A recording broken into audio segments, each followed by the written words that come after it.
Bonjour, nous allons créer une macro qui optimise la largeur colonne et qui duplique. Donc on va, on va regarder la largeur colonne B, puisque là on a une feuille unique janvier. On a toujours notre macro, la grande macro qui duplique, on va s'en servir d'ailleurs tout de suite. Là on regarde la largeur colonne de celle-ci, elle fait 12,71. Bon là, on prend l'information, on va lui affecter dans la macro la largeur 18 ainsi qu'aux autres. Donc on va sur l'onglet développeur. Dans les macros disponibles, ben, vous rappelez, c'est celle d'avant qui crée 12 feuilles. On va l'exécuter, tout simplement. Donc, elle va nous créer les janvier à décembre, mais avec des largeurs colonnes non optimisées. Vous voyez, bon, janvier, bien sûr, il n'a pas bougé. Par contre, le taux de zoom de janvier est plus lisible parce qu'il est à 160, les autres sont petites. Ça, voilà, elles sont de février à décembre, elles sont idem. Donc, on va partir de là, de janvier, on va aller en enregistrement macro. On va créer une macro qui s'appelle largeur 18. On va la nommer largeur 18 dans ce classeur. Et puis, on va l'enregistrer. On est en enregistrement. Vous voyez qu'on a la fonction arrêter l'enregistrement. Alors, pendant que j'y pense, ce que je vous conseille, c'est d'utiliser un clavier standard pour l'enregistrement des macros, notamment ici pour faire le contrôle page down. Certains claviers ne l'ayant pas, vous le ferez à la main, mais la macro sous réserve, commande macro. Là, je suis en enregistrement, je sélectionne B, clic droit, largeur colonne. Donc, vous voyez, le petit menu de largeur colonne est là. On lui affecte 18, entrée.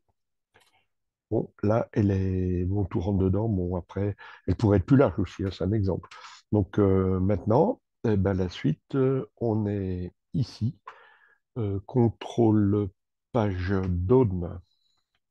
Donc je me trouve sur février. Je sélectionne B, clic droit, largeur colonne 18. Entrée. Là, j'arrête ici. J'arrête ici tout simplement.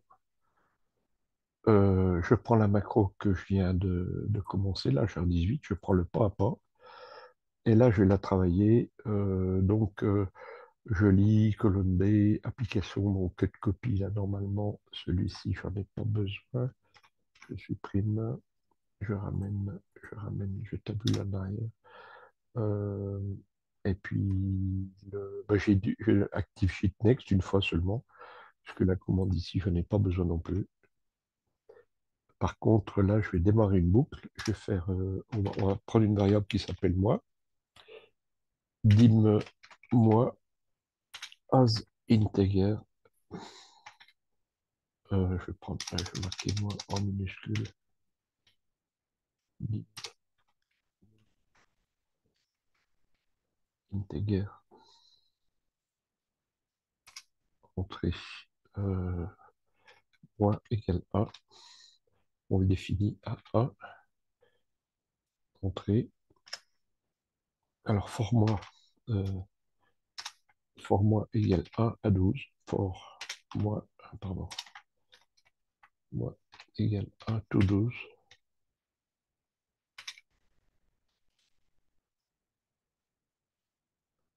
Clic, voilà, elle s'est mise en forme toute seule. Le next, je vais le mettre à la marge ici pour qu'on voit bien la boucle.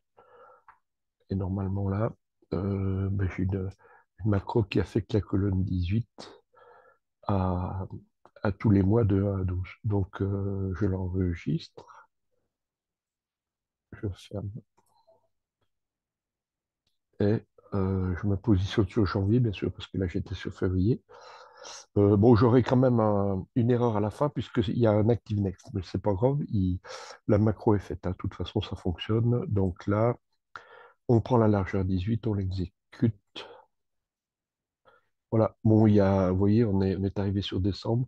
Il y a une erreur d'exécution 91. On va sur le debug. Bon, c'est normal parce que il me met en surbrillance Active Sheet puisqu'on est à décembre, il n'y en a plus à la fin. C'est pas grave, on ferme. On s'aperçoit que le travail a été fait de janvier, février, novembre. Vous voyez, vous pouvez regarder, les largeurs sont optimisées à 18. On peut changer le chiffre 18 puis mettre plus gros, bien sûr. Voilà. Bonne soirée.